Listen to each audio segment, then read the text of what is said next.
pour soutenir les travailleurs et les travailleuses de Michelin. Vous savez, il y a un grand plan de licenciement sur l'entreprise de Michelin à Vannes, mais aussi à Cholet.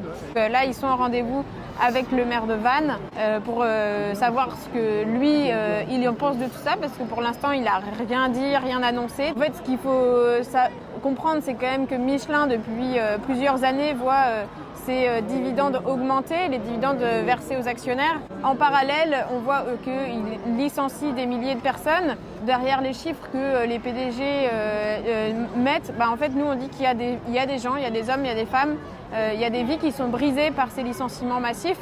Et donc, on est là, nous, pour les soutenir et pour rappeler aussi les propositions, nous, en tant que parlementaires, qu'on va faire à l'Assemblée nationale. Et oui, on est aussi avec beaucoup d'insoumis qui sont tous mobilisés en soutien à leurs collègues qui sont concernés.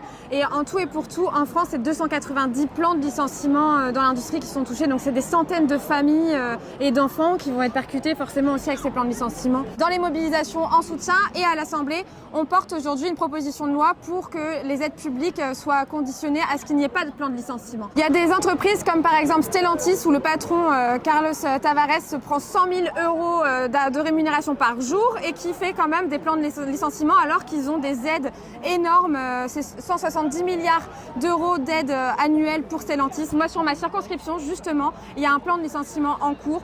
Donc, on le voit, que ce soit en Ille-et-Vilaine, ici dans le Morbihan, en Bretagne, partout en France, tout le monde est concerné, donc tout le monde doit se mobiliser. Et la France insoumise est aux côtés des travailleurs et des travailleuses, dehors comme à l'Assemblée nationale.